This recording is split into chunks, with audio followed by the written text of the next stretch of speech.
I just had a question relative to, so you mentioned that there was no correlation of the epigenetic clock with viral load, but also mentioned that association with hand. Yes. I just wondered if you all had any data relative to the relationship with longitudinal trajectories of HIV experience, so CD4 nadir, cumulative HIV viral load, prior AIDS diagnosis, things along that line. Yeah, so I certainly looked at that, and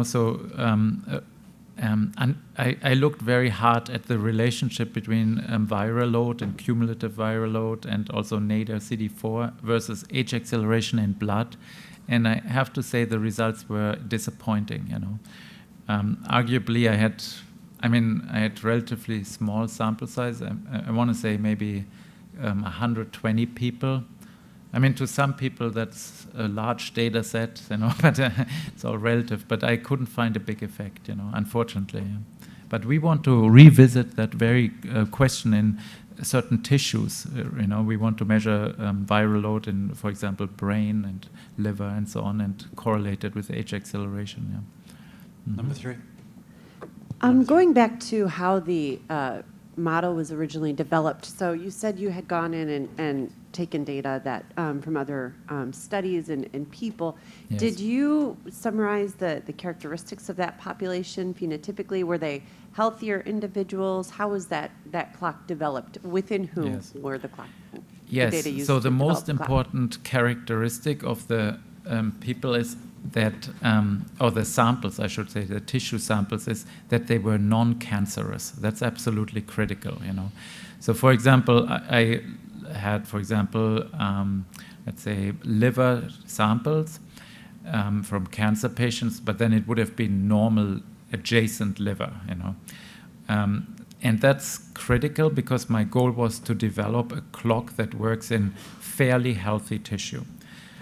However, many of the people who deposited their data in Gene Expression Omnibus, of course, had written articles to relate these methylation data to various diseases, diabetes, Alzheimer's disease, all sorts of depression, many of these diseases, And I always looked whether the disease had a very strong effect on these methylation aging rates.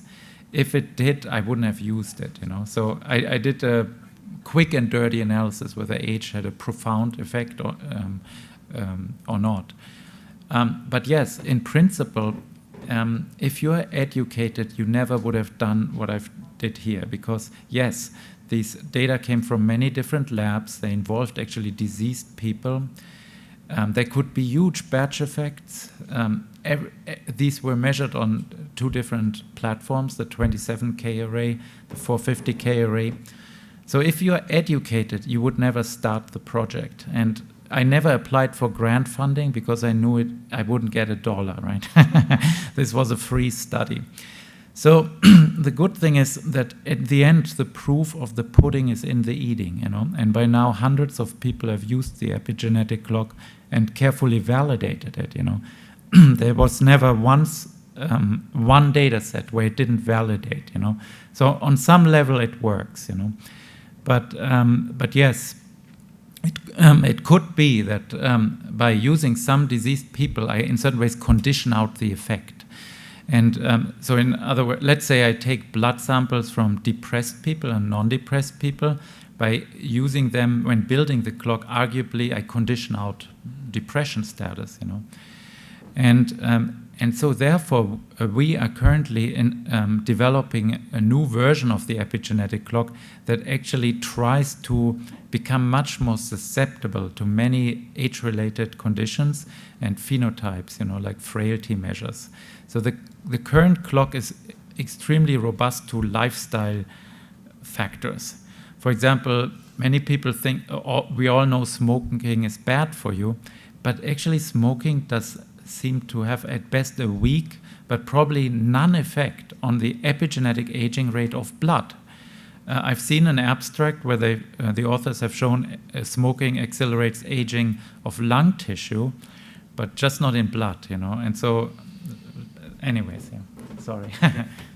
So number 1, and can we open it up for discussion for the earlier speaker. Yes. So I was particularly interested in the menopause studies because you do show some reversibility with hormone replacement, and as an endocrinologist, that's good for me because what I do for people can actually help, perhaps. Yes.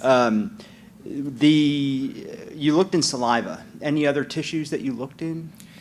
Yeah, just to be clear, so we looked in blood, saliva, and buccal cells. Saliva is different from buccal cells because saliva is actually very similar to blood. It contains DNA from leukocytes, but buccal swabs, it's like a Q-tip you rub on your cheeks, right?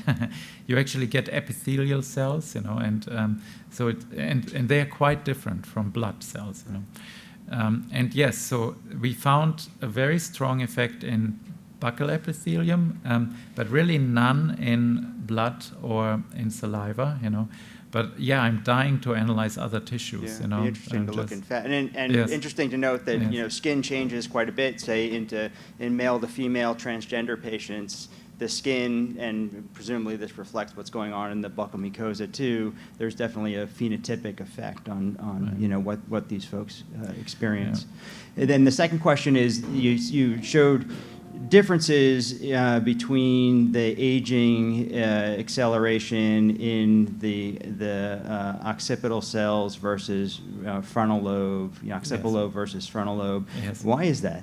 I have no idea.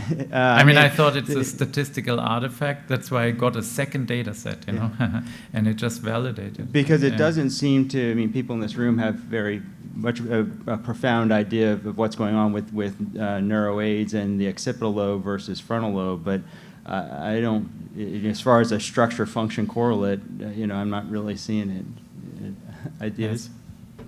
We've seen unexpected changes on imaging in occipital lobe, so when our imaging scientists looked at the data, what emerged, among other things, was a strong difference in impaired people from unimpaired people in occipital lobe structure. So I've seen Steve's published data before, and it was sort of like, that's sort of a concordant finding. But we also question the structure-function relationship because it's not something we think about a lot. And a lot of the, it's not entirely occipital, but vision is not something we think about much anymore with the reduction in CMV retinitis and so on in the current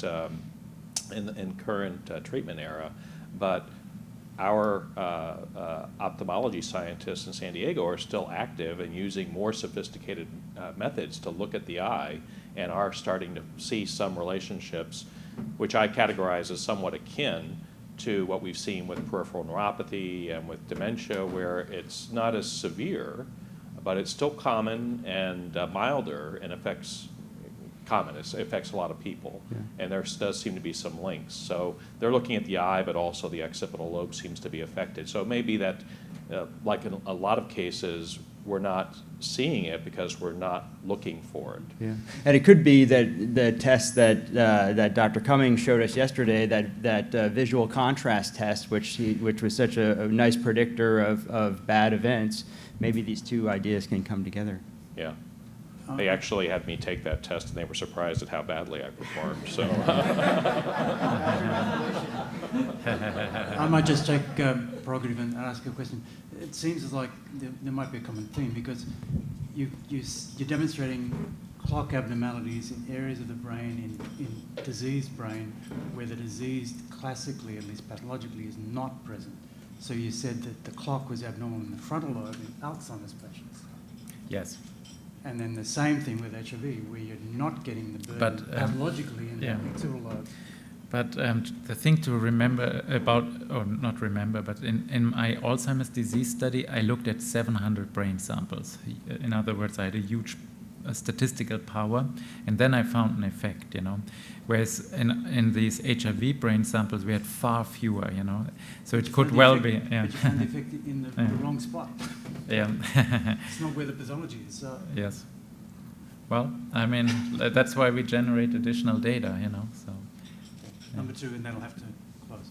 Okay, yeah, it's sort of more a fundamental question. I think in the biogerontology field, there has been a sort of feeling in the past maybe about aging as a more program process, and then perhaps people swayed to it more as an accumulated damage, quasi-random damage?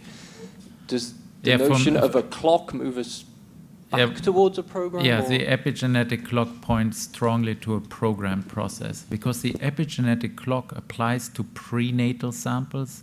It is extremely accurate in younger people, meaning it must relate to a process that plays an important role in development, you know. And so, yeah, the epigenetic clock points to, in certain ways, a continuity between development and aging, you know. So, yeah, I think it's fair to say it's programmed. And Okay, we'll have to wonder. yes. Thank you. Thank you so much.